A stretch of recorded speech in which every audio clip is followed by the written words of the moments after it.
नमस्कार, ताल ठोक के स्पेशल एडिशन में आज आपके साथ मैं अदिति त्यागी हूं। तो कोरोना को हराने के लिए प्रधानमंत्री नरेंद्र मोदी ने अपील की, घर पर रहिए, स्वस्थ रहिए, समाज के प्रति अपनी जिम्मेदारी निभाइए। दिल्ली के सीएम अरविंद केजरीवाल ने भी अपील की कि घर पर रहें, बेकार बाहर निकलने वालों पर कानूनी कार्रवाई की जाएगी। लेकिन पब्लिक है कि मानती ही नहीं। तस्वीरें आपके स्क्रीन पर। लॉकडाउन और कर्फ्यू के बावजूद लोगों की कई जगह पर लापरवाही नजर आई। कोरोना के खिलाफ लड़ाई में जिम्मेदारी निभा रही पुलिस के साथ पब्लिक सड़क पर बहस करती दिखाई दी। बाहर बेकार घूमने के लिए लोगों ने जमकर बहानेबाजी की। दिल्ली के शाहीन बाग का प्रदर्शन खत्म हुआ 101 दिन बाद। वो प्रदर्शन जिसने ना सरकार की सुनी, ना अदालत की सुनी, और जब तक ये जबरन प्रदर्शन नहीं हटाया गया, प्रदर्शनकारी कोरोना काल में भी लोगों की जान से खिलवाड़ करते रहे। और इसीलिए ताल ठोक के स्पेशल एडिशन में हम सवाल ये पूछ रहे हैं कि लॉकडाउन में जान से खिलवाड़ कब तक? कोरोना युद्ध पर पब्लिक गैर जिम्मेदार क्यों? सरकार का लॉकडाउन पब्लिक के लिए पिकनिक क्यों और कैसे हो सकता है? सरकार कोरोना पर सख्त है, पब्लिक समझदार कब होगी? लॉकडाउन का नहीं सम्मान तो खतरे में है हमारी और आपकी जान, याद रखिएगा इस बात को। कोरोना के आगे शाहीन बाग का सरेंडर। कई खास मेहमान हमारे साथ हैं। बीजेपी का पक्ष रखने के लिए राजीव जेटली, पूर्व डीजीपी असम पुलिस के शारदा प्रसाद हमारे साथ, पीके अग्रवाल जी हैं, पूर्व एडिशनल मुख्य सचिव हैं पश्चिम बंगाल के, रविंद्र सचदेव विदेश मामलों के जानकार हैं, अजय वर्मा पॉलिटिकल एनालिस्ट, कांग्रेस की आइडियोलॉजी से इत्तेफाक रखते हैं, doctor Sanjeev Mehta senior doctor हैं। आप सभी का बहुत बहुत स्वागत है। Very good evening. मेरा पहला सवाल अजय वर्मा आपके साथ है, और सवाल मैं उस तस्वीर के साथ लेकर आना चाहती हूँ। जरा फुल स्क्रीन तस्वीर लेकर आइए। आज सुबह 101 दिन बाद दिल्ली पुलिस ने धरना स्थल खाली कराया शाहीन बाग में, लेकिन पैंडेमिक जैसे हालात जहां पर थे वहां पर एक गली में बड़ी संख्या में लोग इकट्ठा हो गए, एक दूसरे के साथ चिपके नजर आए। ये तो उन कोशिशों की तस्वीर है जो सरकार द्वारा की जा रही कि पेंडेमिक फैलने ना पाए। एक और तस्वीर जिसने चिंता बढ़ाई, जिन्होंने उस तस्वीर को देखा, वो तस्वीर थी जब पुलिस के सामने बड़ी संख्या में लोग एक संकरी सी गली में आकर खड़े हो गए। सर, ये वही लोग थे जो संविधान की लड़ाई लड़ने की बात करते थे, ये वही लोग थे जो तिरंगे की लड़ाई लड़ने की बात करते थे, ये वही लोग थे जो हिंदुस्तान की लड़ाई लड़ने की बात करते थे, लेकिन पेंडेमिक जैसे बड़े खतरे के सामने भी इन्होंने प्रदर्शन खत्म नहीं किया अपना।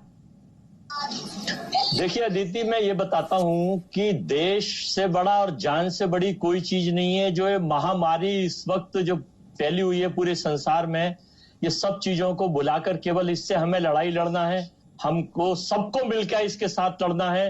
वरना जिस कदर के हालात स्पेन में, इटली में, चाइना में, फ्रांस में, यूके में और यूरोपीय कंट्री में हो रहे हैं, वो पूरा देश और पूरा संसार देख रहा है कि किस तरह के हालात हैं।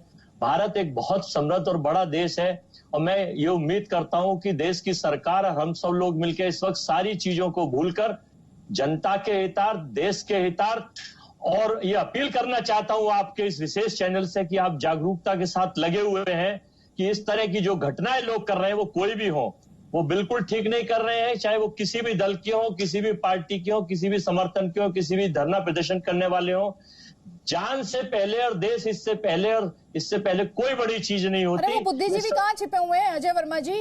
बुद्धिजीवी कहाँ छिपे हुए थे? पेंडेमिक की बात की जा रही है, WHO जैसा ऑर्गेनाइजेशन बड़ी बड़ी बातें कर रहा है, कह रहा है सोशल डिस्टेंसिंग। हिंदुस्तान लगातार पूरे देख रहे हैं कि पूरे हिंदुस्तान में लॉकडाउन है। बुद्धिजीवी कहाँ है जो इन्हें मानते थे कि हिंदुस्तान को प्रोटेक्ट करने के लिए सड़कों पर बैठे? इनकी कोई चिंता नहीं थी? अरे मैं अदिति जी, अब दूसरी बात मैं कहूंगा तो आप कहेंगे इस मुद्दे की चर्चा नहीं है। जब ये कहा गया कि थाली और ताली बजाइए और सैकड़ों की, हजारों की तादाद में लोग सड़कों पे उतर आए, कॉलोनी में उतर आए, वो कौन सा पेंडेमिक था? वो कौन सा प्रधानमंत्री ने क्या कहा था? नहीं, प्रधानमंत्री जी दोनों ने चीजों में अंतर है। प्रधानमंत्री ने क्या कहा था? अपनी छतों पर आकर, सुन लीजिए मेरी बात सर, तथ्यों का एनकाउंटर मत कीजिएगा। प्रधानमंत्री ने कहा इकट्ठे हो जाइएगा, क्या प्रधानमंत्री ने बात कही थी? ये बात प्रधानमंत्री ने? छतों में आकर ताली बजाइए। अगर आप घर में हैं तो छत पर कितने लोग आएंगे? एक परिवार ही आएगा ना सर। लेकिन मैं पूरी कॉलोनी तो सड़क छत पर चढ़ नहीं जाएगी सर, किसी एक आदमी की छत पर। बता रहा हूँ कि झंडा ये लेकर शंख बजाते हुए इवन पीलीभीत में तो कलेक्टर और एसएसपी निकले हैं उनके खिलाफ। आप क्यों तो नहीं अब आप कार्रवाई डिफेंस पर आ गए? पहले आपको लगा कि अपील कर लेता हूं, अब आपको ये लग रहा है कि अब सरकार पर हमला। और आपको बता देती हूँ इस वक्त की बहुत बड़ी खबर, ये हालात अनप्रेसिडेंटेड है। इसी से अंदाजा लगा लीजिए, टोक्यो ओलंपिक्स को 1 साल के लिए टालने का फैसला लिया है इंटरनेशनल ओलंपिक कमेटी ने। इस साल जुलाई में टोक्यो में ओलंपिक्स होने थे, खेलों का महाकुंभ इन्हें माना जाता है, लेकिन जबरदस्त बड़ा फैसला। मेरी सहयोगी किरण चोपड़ा का रुख कर लेते हैं। किरण, इससे पहले अगर मुझे सही से याद है तो शायद वर्ल्ड वॉर ही ऐसा मौका रही होगी जब इन गेम्स को टाला गया है, या 1980 के ओलंपिक्स थे, लेकिन उसमें कुछ कंट्रीज ने बॉयकॉट किया था, इस तरह से टाले नहीं गए थे। अनप्रेसिडेंटेड फैसला आईओसी का। दीदी, वर्ल्ड वॉर के टाइम ही हमने देखा था, फर्स्ट वर्ल्ड वॉर के टाइम और उसके बाद सेकेंड वर्ल्ड वॉर के टाइम। 1944 ओलंपिक्स के बाद ये पहला ऐसा मौका होगा जब ओलंपिक अपने टाइम के बाद शुरू होंगे। जरूर जैसे आपने कहा कि बॉयकॉट तो बहुत हुए, जैसे 1980 ओलंपिक्स में हुए थे, लेकिन ऐसा मौका कभी भी नहीं आया कि पूरे के पूरे आयोजन को रद्द कर देना पड़ा। तो जैसे दुनिया कह ही रही है ना कि कोरोना वायरस का ये दौर ही ऐसा है, जो वो हो रहा है जो शायद पहले कभी नहीं हुआ। इसी के चलते अटकलें जरूर लगाई जा रही थी कि पोस्टपोन होगा नहीं होगा। कनाडा ने पुल ऑफ किया, ऑस्ट्रेलिया ने पुल कर लिया था कि हम नहीं भेजेंगे टीम। उसके बाद आज जापान के शिंजो आबे सामने आए और शिंजो आबे ने ये ऐलान किया है कि उनकी आईओसी प्रेसिडेंट थॉमस पार्क के साथ बात हुई है और वो लोग अग्री कर चुके हैं कि ओलंपिक्स 1 साल के लिए आगे बढ़ा दिया जाए, यानी टोक्यो 2020 नहीं, टोक्यो 2021 होगा। हालांकि इंटरनेशनल ओलंपिक कमेटी इस पर अपनी आधिकारिक बयान कुछ रात तक जारी कर सकती है, या हो सकता है उसने कहा था कि 4 हफ्ते लेंगे तब जारी करें, लेकिन जापान की तरफ से इसकी आधिकारिक घोषणा कर दी गई है। शिंजो आबे ने कह दिया है कि वो दोनों इस बात पे आईओसी के साथ अग्री कर चुके हैं कि टोक्यो ओलंपिक को फिलहाल के हालात देखते हुए 1 साल के लिए टाल दिया जाए। बिल्कुल किरण, लोकल ऑर्गेनाइजिंग कमेटी जापान की, क्योंकि जापान इन गेम्स को होस्ट कर रहा था और उसी के तहत ये बड़ा फैसला जापान द्वारा लिया गया और जाहिर तौर पर आईओसी के इस पर मोहर है। ऑफिशियल ऐलान अभी बाकी। किरण, फिलहाल आपका बहुत बहुत शुक्रिया। तो वर्ल्ड वॉर 1 और वर्ल्ड वॉर 2 को अगर आप छोड़ दे तो इस तरह से कभी ओलंपिक्स टाले नहीं गए, और आप लोग हिंदुस्तान में बैठकर इस मामले की, इस सिचुएशन की गंभीरता को नहीं समझ रहे। इसलिए जी न्यूज भी आपसे बार बार अपील कर रहा है, घरों में रहिए, अपने लिए घर में रहिए, अपनों के लिए घर में रहिए, और साथ ही आपसे ये अपील कर रहे हैं कि घर में रहने की इस अपील को अपने पड़ोसियों के साथ, अपने दोस्तों के साथ, अपने रिश्तेदारों के साथ साझा भी कीजिए। ये स्क्रीन पर इंफॉर्मेशन हम आपको बार बार दिखाते रहेंगे। राजीव जेटली सर, जो संविधान की दुहाई देते थे, जो तिरंगे की दुहाई देते थे, जो हिंदुस्तान की दुहाई देते थे, और वो राहुल गांधी जो कह रहे थे, मैं तो फरवरी से कह रहा था कि ये पेंडेमिक, इसको लेकर ग्रेव सिचुएशन, लेकिन कोई सामने नहीं आया जो आकर कहता शाहीन बाग के प्रोटेस्टर्स से कि भाई हमें तुम्हारी चिंता है, तुम इसे कॉल ऑफ कर दो। नतीजा आज हमने वो तस्वीर देखी जो चिंता बढ़ाने वाली थी कि बड़ी संख्या में प्रोटेस्टर्स जो थे वो एक गली में इकट्ठा हो गए। बिल्कुल आदित्य, अभी आपने बहुत अच्छी बात बोली। थोड़ी देर पहले आपने एक बात रखी थी कि वो बुद्धिजीवी कहां गए, वो राजनीतिक पॉलिटिशियंस कहां गए जो वहां जाकर बरगलाया करते थे, भड़काया करते थे। देखिए, वो पॉलिटिशियंस और बुद्धिजीवियों को इतनी नॉलेज है कि अगर कोई हाई वोल्टेज खंबे से चिपक रहा है तो मुझे उसके पास नहीं जाना है। अगर मैं उसके पास जाऊंगा तो करंट मुझे ही लगेगा और मैं भी मर सकता हूं। उन्हें मालूम है इस बात का, लेकिन वो उन्हें क्या कह रहे हैं, वो उन्हें कह रहे हैं कि आप तो खंबे पे चिपके रहिए, आप दूसरे व्यक्ति को बोलेंगे आप उसको हाथ पकड़ के खींचिए ताकि वो भी मर जाए, साथ में उसको भी करंट लग जाए। उन लोगों को पूरी इंफॉर्मेशन और पूरी नॉलेज है इस बात की कि वहां क्या हो रहा है। एक बार भी किसी ने अपील नहीं करी कि आप वहां से उठ जाइए, एक बार भी ऐसी जगहों पे अपील नहीं की गई कि आप वहां से उठ जाइए। राहुल गांधी अपना ट्वीट करते हैं तो ट्वीट केवल उसको लेकर करते हैं, कोरोना को लेकर करते हैं, इटली को लेकर करते हैं, दूसरे देशों को लेकर करते हैं। अपनी जगहों पे जहां उन्होंने लोगों को मोटिवेट करके बरगला के बिठाया, उनको उठने की एक बार भी उन्होंने अपील नहीं करी, एक बार भी उनसे नहीं कहा कि आप उठ जाएं। वो कहां गए, वो जो फॉर्मर इनके मेंबर थे जिन्होंने जाकर वहां पर बताया था कि हम सड़कों पर लड़ाई लड़ेंगे। अरे एक बार तो बोल दीजिए। राहुल गांधी तो इटली से आते हैं, उनकी माताजी इटली से आती हैं, वो तो बहुत गहराई से जानते होंगे वहां पे क्या हालात हुए हैं, क्या हालात हुए हैं। इतना तो उनके रिश्तेदार भी बताते होंगे उन्हें। अरे वही एक्सपीरियंस शेयर कर दें इन लोगों के साथ। आज तो खैर राजनीति करना बंद करिए, अपना राजधर्म निभाइए, कैसे जागरूक हो, कैसे इम्प्लीमेंटेशन करें। कैसे लोग जो भीड़ के रूप में मैं इसीलिए कह रहा हूं मैं इसीलिए कह रहा हूं मैं राजनीति यार बीच में मत, आपको शर्म आनी चाहिए। देश किस परिस्थिति से गुजर रहा है, आप अभी भी वही बातें कर रहे हैं। मैं आदित्य जी एक मिनट को चुप करवाइए, ये बदतमीज व्यक्तियों से मैं बात नहीं कर सकता। इतने माहौल इतना खराब है और ये बीच में बोल रहे हैं। इतनी तमीज नहीं। मैं आपसे एक ही बात कहना चाहता हूँ सभी राजनीतिक पार्टियों को across the party line, please ये तू मैं नहीं सर, ये नोक झोंक नहीं, please. Thank you. Please Rajiv Jaitley 20 seconds बात पूरी कीजिए सर, जल्दी से। आदित्य जी हमें अक्रॉस द पार्टी, मैंने जितनी भी चैनल्स पे डिबेट की है, मैंने सभी राजनीतिक पार्टियों को अप्रिशिएट किया है। मैंने पंजाब के मुख्यमंत्री को अप्रिशिएट किया, दिल्ली के मुख्यमंत्री को अप्रिशिएट किया, आज दिल्ली के मुख्यमंत्री ने केंद्र सरकार मोदी जी को अप्रिशिएट किया, क्योंकि हम सब लोग जानते हैं कि लड़ाई कैसे लड़ी जानी है। सारी गवर्नमेंट के पास जो एक्सपर्ट हैं वो इतनी हार्ड वर्क कर रहे हैं, इतनी मेहनत कर रहे हैं। देश के प्रधानमंत्री 24 घंटे इसके ऊपर कार्य कर रहे हैं, वो दिखाई नहीं देता। जब जनता को अपील करने आते हैं तो वो कहते हैं कि आप पैनिक मत लीजिए, लेकिन जितनी पैनिक एडमिनिस्ट्रेशन ले रहा है, जितना पैनिक सरकार गवर्नेंस ले रही है, उसका अंदाजा जनता को नहीं है। जनता से तो केवल एक ही अपील की जा रही है कि अगर आपको कीमोथेरेपी करानी पड़े तो आप हॉस्पिटल में चले जाते हैं अपना इलाज करवाने के लिए, आप ट्यूमर का इलाज करवाने चले जाते हैं, दुनिया भर के उपचार करवाते हैं। अरे इससे बढ़िया उपचार तो कोई नहीं हो सकता। जो जानलेवा बीमारी है वो केवल एक ही बात से आपके पास नहीं आएगी कि आप अपने परिवार से जुड़े रहे, अपने घर के अंदर बैठे रहे। इतनी आसान इलाज दुनिया में कोई हो सकता है क्या? अगर इसका भी पालन नहीं कर रहे हैं तो मुझे लगता है कहीं ना कहीं वो पूरे समाज और देश के लिए खतरा बनते जा रहे हैं। हाँ, अब पैनिक की भी जरूरत है, ये सोचने की जरूरत है कि इस बीमारी से मृत्यु होती है, ये जानकारी सबके पास होनी चाहिए। अगर आप बाहर निकल रहे हैं तो कहीं ना कहीं अपने परिवार के लिए मृत्यु लेके आ रहे हैं। ये कड़वा सच सबको मानना पड़ेगा, जानना भी पड़ेगा। कड़वा वर्ड का इस्तेमाल किया तो मैं लोगों को बहुत सरल भाषा में बता देती हूं। कोरोना वायरस का सिर्फ एक ही इलाज है, सिर्फ एक ही दवाई है। वो दवाई आपका घर रहना है। आपका कितना मन कर रहा हो अपने दोस्तों से मिलने का, रिश्तेदारों से मिलने का, बाहर घूमने जाने का, सिनेमा हॉल जाने का, जिम जाने का, लेकिन इस वक्त कड़वी दवाई यही है कि आप घर बैठ जाइए। कड़वी दवाई खाते हैं ना इलाज के लिए। अब कोरोना वायरस का इलाज अगर करना है, उसको संक्रमण से फैलने से रोकना है, तो समझ लीजिए कड़वी दवाई है, घर पर रहना, उस कड़वी दवाई को खा लीजिए।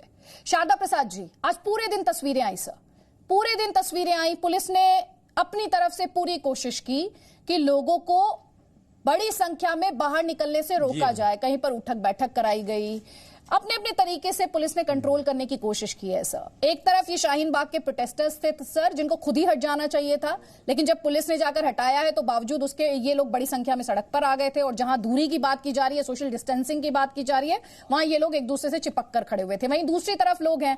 कुल मिलाकर सवाल ये खड़ा हो रहा है कि जान बड़ी है लोगों की या फिर ये जिद बड़ी है? इसको कंट्रोल कैसे करें? जी आदित्य जी, हाँ देखिए, बड़ी क्लियर बात है, जान है तो जहान है। सारे प्रिंसिपल, सारे एजिटेशन, सारी समस्याएं आप अलग रखिए और अपने को जिंदा रखिए। जिंदा नहीं है तो सारी समस्याएं वैसे भी नहीं रहेंगी। इसलिए वाद विवाद का समय नहीं है और बात बात में असहयोग का समय नहीं है। अभी क्या हो रहा है, पुलिस कहीं रोकती है तो लोग खड़े होकर के वाद विवाद में उलझ जाते हैं। मुझे तो इतनी ही दूर जाना है, नहीं जाऊंगा तो कैसे काम चलेगा। बात ऐसी है कि जब नहीं समझते हैं, समझाने की कोशिश की जाती है, तो जो उचित बल प्रयोग है वो अवश्य करना चाहिए। जैसे एक छोटा बच्चा कोई बात के लिए जिद पकड़ता है तो माँ बाप उससे कड़े रुख अपना करके उसको कभी कभी दंड भी देते हैं। उसी तरह पुलिस अगर उनके कहने से लोग नहीं मान रहे हैं तो उचित बल प्रयोग अवश्य करना चाहिए और उनको उनका सही जगह दिखा देना चाहिए कि कहाँ जाना है। जहाँ तक शाहीन बाग की बात आपने कही, 16 दिसंबर या जो भी डेट को वो वहाँ पर बैठे थे, उसी समय ये चीज़ गलत हुई थी। कोई भी व्यक्ति को किसी भी पब्लिक रोड, पब्लिक स्पेस को घेरने का हक नहीं था। मैं बहुत दिन से कह रहा कि ये गलत हुआ था और अच्छा हुआ कि ठीक है आज उसको हटा दिया गया, लेकिन उसके बावजूद लोग नहीं समझ रहे हैं तो उचित बल प्रयोग करके उनका निराकरण करना चाहिए, उनको उनकी जगह दिखा देनी चाहिए। जरूरत क्या है? सावधानी जरूरत है, सहयोग जरूरत है, तभी सुरक्षा आएगी। और सबसे बड़ी सुरक्षा, जैसे आदित्य आपने कहा, अपना घर, आपका अपना घर आपके लिए सबसे ज्यादा सुरक्षित है। मैं अपील करूंगा कि ये नौबत ना आने दे कि पुलिस आपके पीछे में एक डंडा मारे या आपको धक्का दे करके कहीं गिराए या कहीं वापस जेल ले जाने के लिए कहे, तो खुद ही उसका इलाज करिए और अपने घर में रहिए। जरूरत न हो तो बिल्कुल मत निकलिए। आपने कहा स्वास्थ्य सुरक्षा ये अपने आप में कनेक्टेड है, और आप जो हमारे दर्शक हैं इस पर ध्यान सावधानी। ठीक सर, ठीक। पीके अग्रवाल जी, सर आपने एग्जैक्टली ये सिचुएशन तो खैर दुनिया ने कभी नहीं देखा था, किसी ने कल्पना भी नहीं की थी, लेकिन आपने मुश्किल हालात से आप कई बार दो चार हुए होंगे। इस समय जो हालात हैं, क्योंकि इस समय लोकल एडमिनिस्ट्रेशन का जो रोल है वो बहुत अहम है। इस समय ऐसे भी लोग हैं, प्राइम मिनिस्टर तो अपील कर रहे हैं कि आप घर में रहिए, हम भी अपील कर रहे हैं, जी न्यूज पर बार बार अपील कर रहे हैं, लेकिन लगातार ऐसे मैसेजेस भी मुझे सोशल मीडिया पर आ रहे हैं जिसमें लोग ये कह रहे हैं हम घर रहने के लिए तैयार हैं, हम आपकी अपील मानने के लिए तैयार हैं, लेकिन ऐसे भी मैं कारखाने में काम करता हूं, मैं ऐसी फैक्ट्री में काम करता हूं जहां पर जिसके यहां काम करता हूं मुझे जबरदस्ती बुला रहा है। एडमिनिस्ट्रेशन कैसे इस सिचुएशन को हैंडल कर सकता है? नहीं, वास्तव में आपातकालीन स्थिति जैसी स्थिति है तो इसमें हमें अपने एक लीडर की बात मानना चाहिए, वो प्राइम मिनिस्टर है। इसके अलावा जिले में जिला अधिकारी होता है, तो जिलाधिकारी ने सब जगह महामारी नियंत्रण अधिनियम के अंतर्गत ऑर्डर इशू किए हैं, और दिल्ली गवर्नमेंट ने भी महामारी अधिनियम के अंतर्गत एक ऑर्डर इशू किया गया। तो दिल्ली गवर्नमेंट ने जो ऑर्डर इशू किया गया वो बहुत ही अच्छा है। उसमें बहुत से एक्सेप्शन है, जैसे कि आवश्यक वस्तुओं की उपलब्धि कराना, इवन मैन्युफैक्चरिंग के लिए। तो जिलाधिकारी को भी देखना है कि थोड़ा बहुत इकोनॉमिक एक्टिविटी चलती रहे। ऐसा ना हो कि लोग जो एक आध दो लोग अगर बाहर निकलें और जो गरीब हैं, मोची वगैरह हों, उनके पास जाएं, क्योंकि ऐसे लोग, ऐसा ना हो कि भूख से मर जाएं। तो हमें 5 से अधिक लोगों का एग्रीगेशन, जब ये एक्ट बनाया गया तो महामारी को नियंत्रित करने के लिए बनाया गया। और इसके साथ साथ हमें ये भी देखना, लोग घरों में तो रहें ही, लेकिन साथ साथ हमारी जो संस्कृति है वो इम्यूनिटी की है। घर में रहें, योग करें, प्राणायाम करें, और अभी तो नवरात्रि आने वाली है, तो उसमें जैसे क्वारंटाइन में हम लोगों को रखें तो ऐसा अच्छा वातावरण करें। जिस देखें स्टेडियम है, हम लोगों ने कुंभ का आयोजन किया, अर्ध कुंभ के आयोजन किए गए, तो इतना अच्छा आयोजन होता है, प्लीजेंट करें उसको, कि लोग क्वारंटाइन में रखें जिससे कि लोग उससे बाहर ना निकलें। तो मैं सोचता हूँ ये सक्षम है हमारा जिला प्रशासन। और जैसे दिल्ली गवर्नमेंट ने अभी हाल ही में रेगुलेशन जारी किए, और इससे गवर्नमेंट भी करें, और जिलाधिकारी प्रत्येक जिले को उसको फॉलो करें। कमेंट ले रही हूँ अभी, मैं जब दोबारा से आऊंगी तो मैं आपसे इससे और डिटेल में बात करूंगी सर।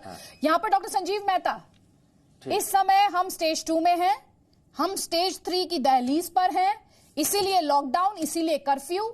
क्या इंपॉर्टेंट इंफॉर्मेशन आप हमारे दर्शकों के साथ इस वक्त साझा कर सकते हैं, सावधानी के लिहाज से भी और टेस्टिंग के लिहाज से भी?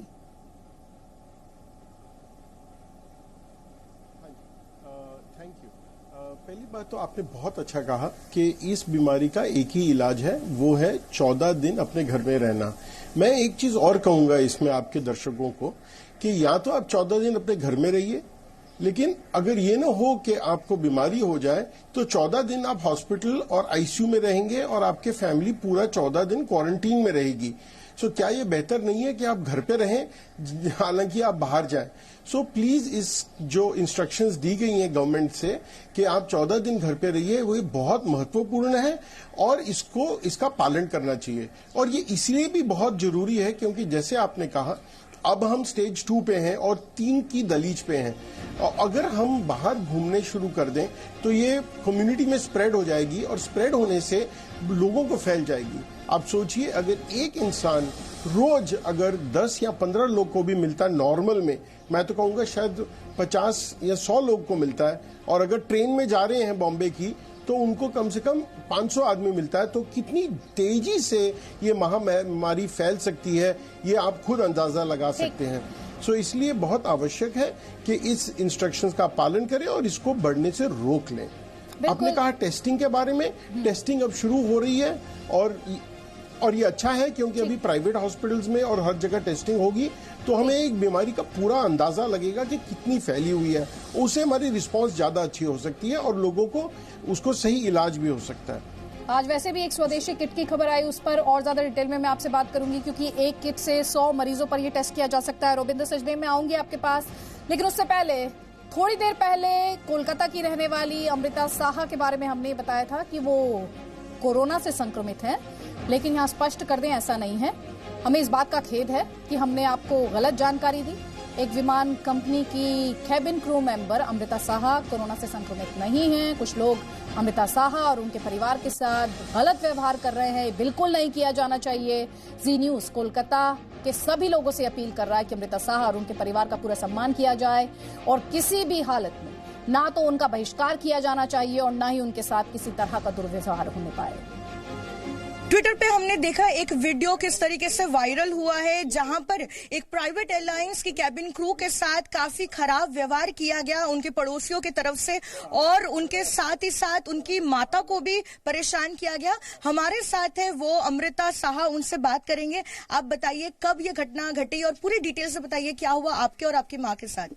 ये पिछले 2-3 दिन से हो रहा था। मैं फ्लाइट के लिए गई थी और लोग बार बार आके मम्मी को तंग कर रहे थे और कॉल पे कॉल किए जा रहे थे। लोकलाइट्स थे, कुछ हायर मैनेजमेंट भी थे जिनका मैं नाम नहीं लेना चाहती यहाँ पे, और वो लोग आके बार बार उन्हें यही कह रहे थे कि आपकी बेटी को कोरोना है, आपको कोरोना है, आपकी बेटी काम पे कैसे जा सकती है। ना मैंने कोई साइन या सिम्टम्स दिखाया, ना मैं बीमार पड़ी हूँ, तो मैं कैसे कोई ऐसे ये बात फैला सकता है। इसकी वजह से प्रॉब्लम ये हुई है कि मेरी मम्मी मार्केट नहीं जा सकती, मेरी मम्मी किसी से बात नहीं कर सकती। चलिए ठीक है, हम मानते हैं कि अभी होम क्वारंटाइन होने के लिए बोला है, लेकिन एसेंशियल सर्विसेज के लिए गवर्नमेंट ने बोला है कि आप जाके दुकान से सामान खरीद के घर वापस आ सकते हैं।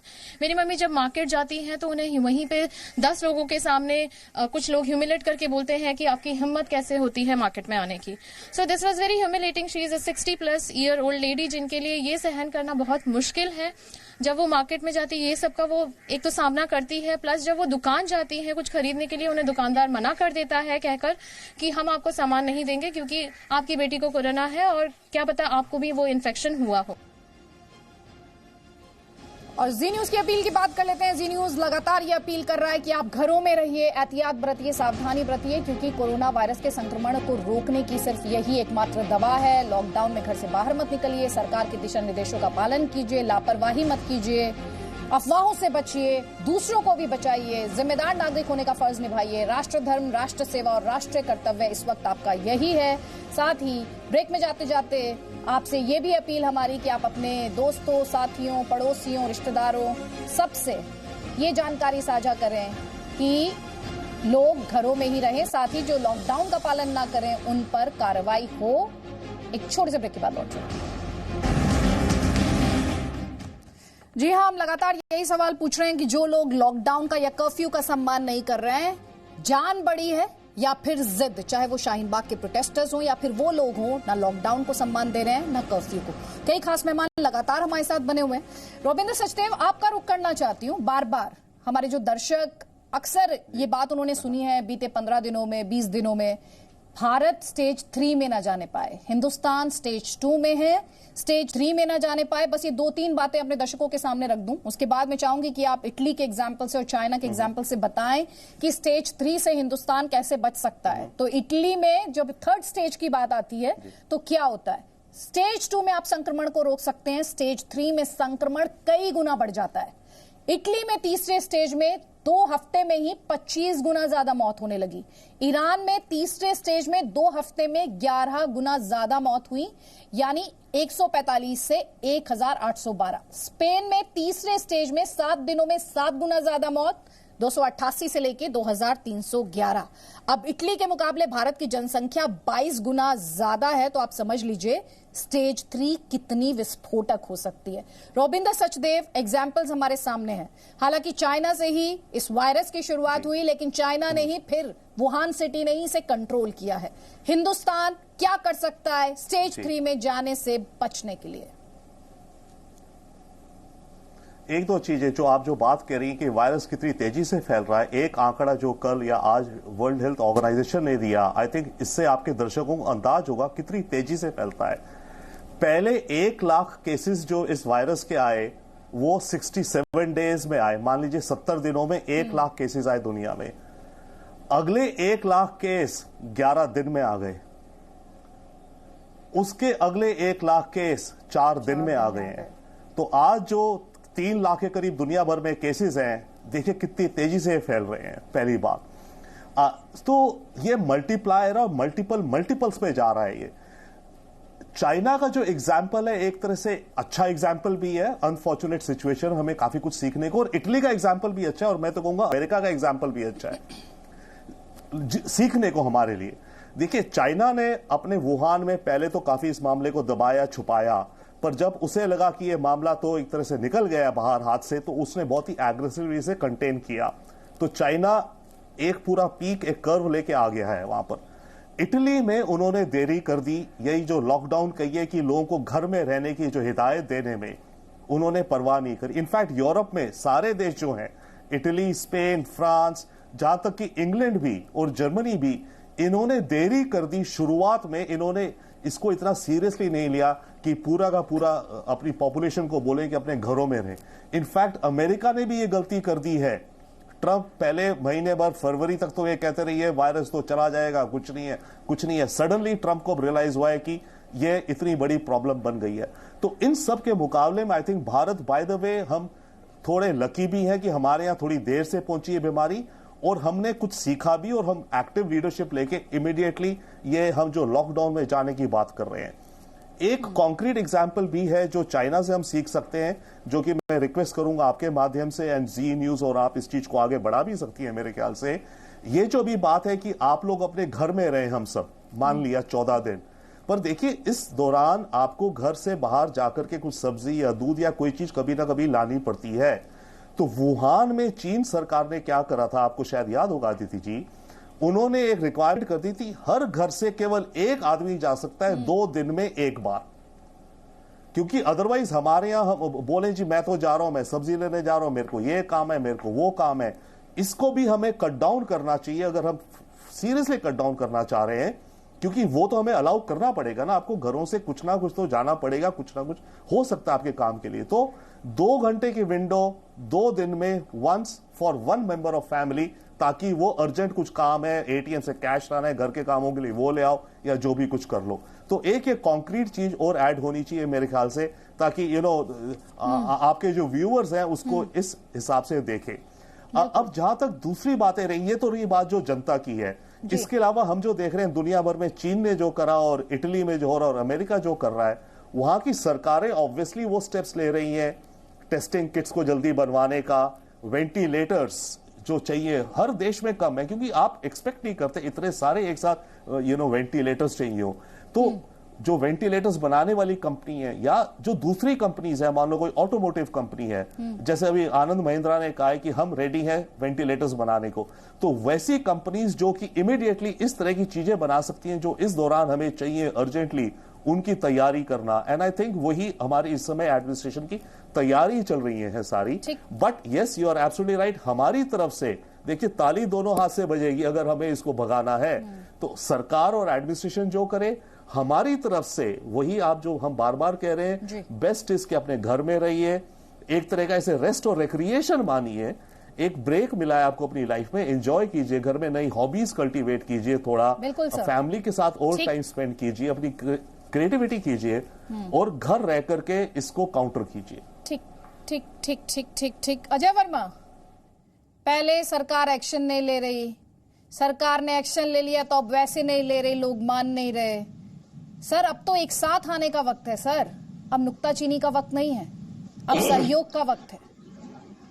सब लोग एक साथ हैं। अदिति, आपके चैनल से भी मैं एक माध्यम से अपील करना चाह रहा हूं कि इस ऐसे संकट की घड़ी में कोई पार्टी नहीं होती, कोई नेता नहीं होता, कोई नेतृत्व नहीं होता, सब लोगों का दायित्व होता है एक नागरिक के नाते। और मेरी भी अपील मैं चाहता हूं हिंदुस्तान के लोगों से, आपके इस चैनल के माध्यम से है, बस एक सरकार से एक अपील और करना चाहता हूं इस समय कि जो सबसे घरों में रहने वाली है वो तो बहुत ही अच्छा है, लेकिन जो दिहाड़ी वाले मजदूर, जो छोटे वेतन कर्मचारी, जो छोटे व्यापारी हैं, इन लोगों के लिए बहुत सारी चीजें जो हैं वो समानता के अधिकार के तहत उन्हें हटा देना चाहिए कि आखिर उनकी किस्तें, छोटी गाड़ी के सामान खर्चे, फीस, तो इसके बारे में भी सरकार को कुछ सोचना चाहिए कि ये कैसे, इसको भी कुछ समय के लिए आगे कर देना चाहिए और सबको मिलकर भारत की बात करनी चाहिए, सबको आगे बढ़ना चाहिए।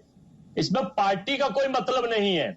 हम लोग अपील करते हैं हिंदुस्तान के लोगों से कि कम से कम इस लॉकडाउन का पूरा सम्मान करें, और जो इसके खिलाफ जाए वो किसी भी पार्टी का हो, यहाँ कांग्रेस, जनता दल, बीजेपी या अदर्स पार्टी का मुद्दा नहीं है, यहाँ मौत और जिंदगी का मामला है अदिति जी। तो जो भी इसके खिलाफ जाए, सख्ती से प्रशासन और शासन काम करे और जागरूकता फैलाए। ठीक है, ठीक है। जी न्यूज पर तो हम लगातार कोशिश कर रहे हैं अजय वर्मा जी, लगातार हम अपील भी चला रहे हैं, घरों में रहिए, एहतियात बरतिए, सावधानी बरतिए, स्वस्थ रहिए। राजीव जेटली, अजय वर्मा ने कुछ बातें उठाई, उन्होंने मजदूरों का जिक्र किया, सोनिया गांधी ने भी प्रधानमंत्री को चिट्ठी लिखी, उन्होंने ये कहा कि 4 करोड़ लोगों पर रोजी रोटी का संकट मंडरा रहा है।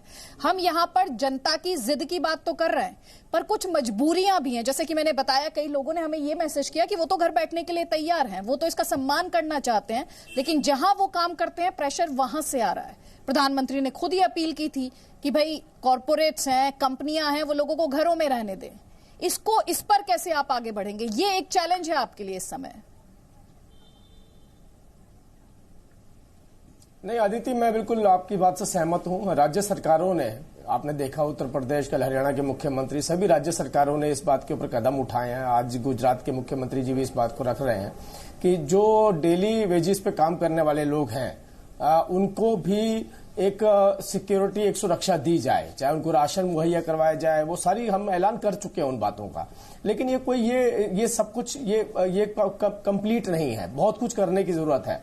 आज आपकी जो चर्चा हो रही है, देखिए क्योंकि मैं आप पॉलिटिकल रिस्पॉन्स नहीं दूंगा किसी भी बात का। सोनिया गांधी जी ने जो बात रखी, थोड़ा सा पॉलिटिक्स थी उसके अंदर, लेकिन जो चर्चा हो रही है वो चर्चा बहुत डिफरेंट है।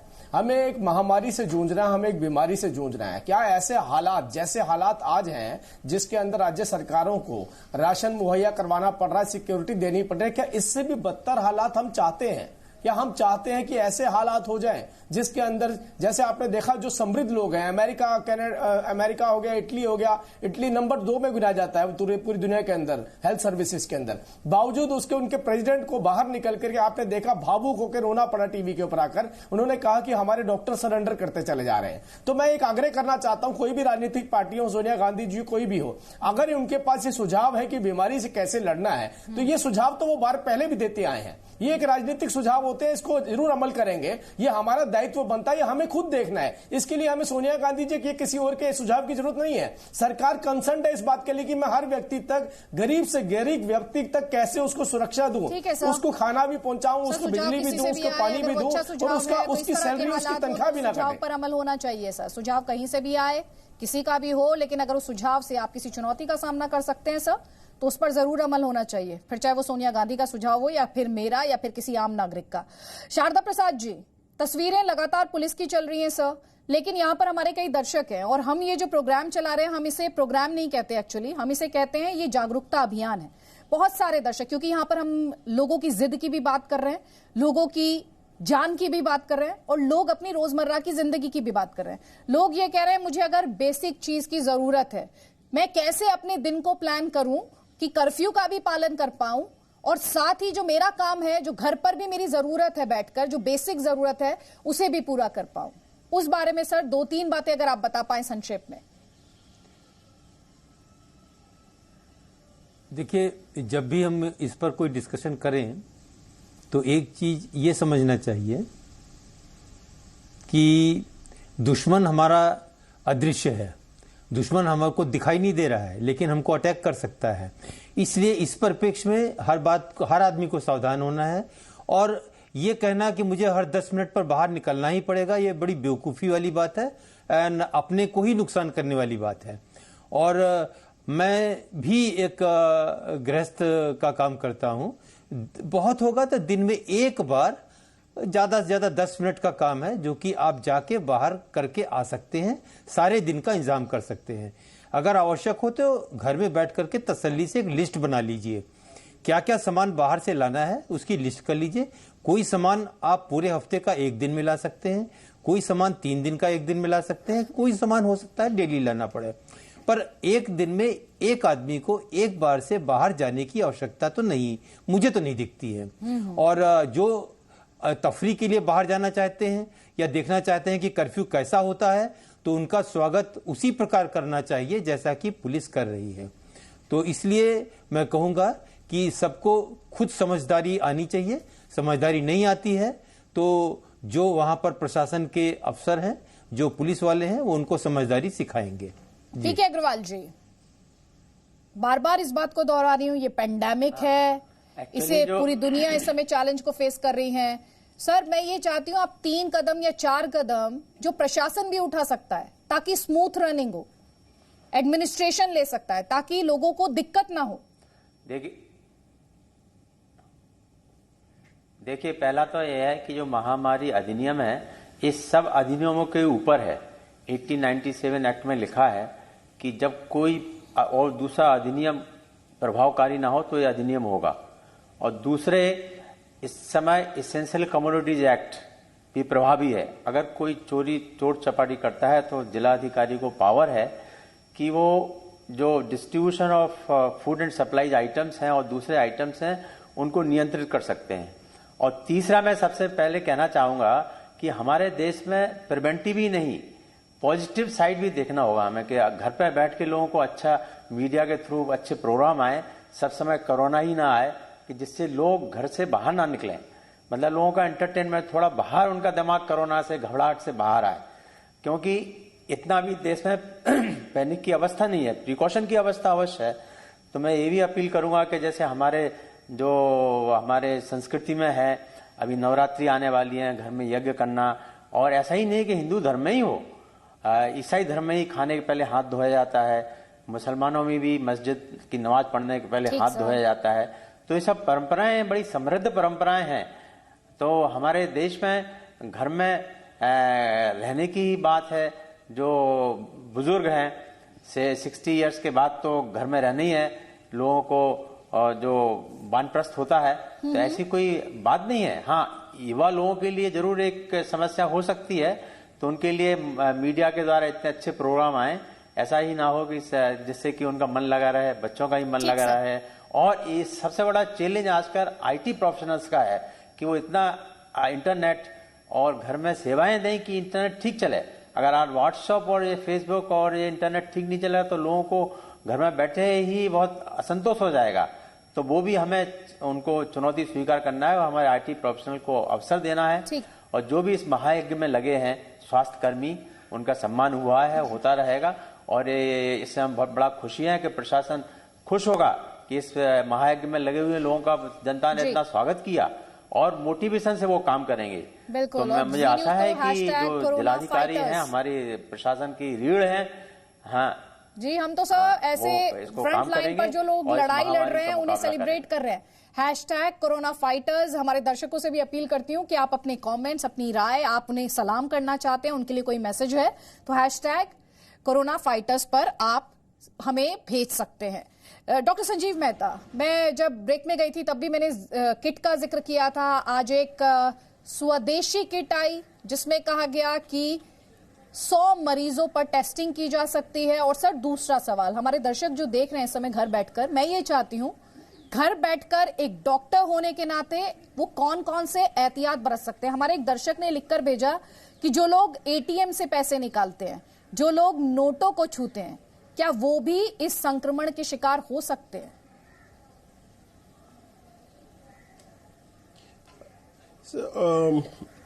नॉर्मली क्या होता है कि जो भी चीज सूख जाती है, गर्म हो जाती है, उस पे वो कीटाणु जीवित नहीं रह सकते हैं। बिकॉज याद रखिए, ये कीटाणु ड्रॉपलेट में रहते हैं। जैसे ड्रॉपलेट सूख जाता है और वो चीज सूख जाती है तो 3 घंटे से ज्यादा वो कीटाणु नॉर्मली जिंदा नहीं रहते हैं। सो हालांकि एटीएम के पैसे या किधर से भी आए, उनमें होने की संभावना है, बट वो संभावना तकरीबन 0 के जैसे है। नाउ लेकिन जैसे एक स्पीकर ने पहले भी कहा कि जैसे हम लोग, अभी हम भी हैं घर पे, जैसे मैं अभी बाहर से आता हूं हॉस्पिटल से, पहले हम हाथ धोते हैं और नहा लेते हैं, फिर मैं घर जाता हूं। कोई भी मिलने आता है, हमारी मदर हैं, वो 80 के आसपास हैं, उनको किसी को भी मिलने नहीं दिया, मैं खुद उनको नहीं मिलता हूं। सो अगर आप अपना सोशल डिस्टेंसिंग रखें, अपने आप को साफ रखें, हर बारी हाथ धोएं। हम तो खैर हॉस्पिटल्स में तो मास्क डालते ही डालते हैं, लेकिन अपने हाथ धोने और ये अल्कोहल रब्स करने, साबुन से धोना, और ये बाहर से कोई भी चीज आए उसको जैसे ही आप छुएं उसके बाद एक बारी और हाथ धो लें। ये आज के लिए भी अच्छा है और हमेशा के लिए भी अच्छा है, बिकॉज और बीमारियों से भी हम बच सकते हैं। रही टेस्टिंग की बात, अभी जो नई किट आएगी, आई थिंक अभी तक आई नहीं है, तो बहुत उसका स्वागत है। तब तक जो पुरानी किट्स हैं जो अभी अवेलेबल हो गई हैं, वो बहुत अच्छी बात है, क्योंकि अभी हमें सबको एक चांस मिल जाएगा उनको टेस्ट करने का। पीके अग्रवाल जी, मेरे पास 20 सेकंड है सर, सिर्फ 20 सेकंड, लेकिन आपने काला बाजारी का जिक्र किया था। जो लोग काला बाजारी कर रहे हैं और एक ग्राहक वहां पर जा रहा है, वो ये देख पा रहा है, वो ग्राहक क्या कर सकता है, किसे कॉल कर सकता है? संक्षेप में सर, मेरे पास सिर्फ 20 सेकंड्स का वक्त है। वो ग्राहक फौरन जो कंट्रोल लाइन है उसमें शिकायत कर सकता है, तो जिलाधिकारी फौरन उस पर एक्शन करेगा। जैसे दिल्ली है, वहाँ पे पुलिस कमिश्नर को पावर है, यहाँ पे जो दिल्ली है वहाँ पे जो स्वास्थ्य सचिव है उनको पावर है, और जैसे नोएडा में जहाँ पुलिस कमिश्नरेट हो गई है वहाँ भी डिस्ट्रिक्ट मजिस्ट्रेट है। एसेंशियल कमोडिटी एक्ट के अंतर्गत, आवश्यक वस्तु अधिनियम के अंतर्गत उन पर कार्रवाई होगी और उनका गिरफ्तारी होगी, उनका स्टॉक सीज होगा और उनका हमेशा के लिए उनके मुकदमा दर्ज होगा। और यह आवश्यक वस्तु अधिनियम इमरजेंसी के समय लागू हुआ है, बहुत ही कड़ा अधिनियम है, तो इसको सेंट्रल गवर्नमेंट ने इसको लागू कर दिया है, तो ये बड़ी अच्छी चीज है। तो कोई भी कालाबाजारी नहीं कर सकता, कालाबाजारी करने वालों को फौरन पकड़ा जाएगा। ठीक, आप सभी मेहमानों का बहुत बहुत शुक्रिया। मुझे पूरी उम्मीद है कि जो हमने जागरूकता अभियान चलाया हुआ है, ये आंदोलन जो हमने छेड़ा हुआ है, इससे आपको घर बैठे ही पूरी जानकारी, आपके काम की जानकारी लगातार पहुंच रही है। एक बार फिर से बात कर लेते हैं जी न्यूज की अपील की। हम आपसे लगातार अपील कर रहे हैं, आप घरों में रहिए, घर से बाहर मत निकलिए, और न सिर्फ खुद ऐसा कीजिए बल्कि सोशल मीडिया के माध्यम से, फोन्स के माध्यम से अपने साथियों से भी कहें कि घर में रहें। पहले 30 दिनों में भारत में कोरोना के 3 मामले थे, पिछले 20 दिनों में सोचिए जरा ये मामले 430 हो गए। ये चिंता बढ़ाने वाली बात है। अभी थोड़ी देर पहले रविंद्र सचदेव आपसे कह रहे थे सिर्फ 4 दिनों में दुनिया भर में 1 लाख नए मामले आए। चुनौती को समझिए। और मैं जानती हूँ आप में से कई लोग सेना को अपना रोल मॉडल मानते हैं, सेना को उसके अनुशासन, संयम और दुश्मन से मुकाबले के लिए जाना जाता है। आप ये लड़ाई जीत सकते हैं कोरोना वायरस के लिए खिलाफ हिंदुस्तान में बैठकर। आपको बस ये करना है, आपको अपने घरों में रहना है। #Stay Home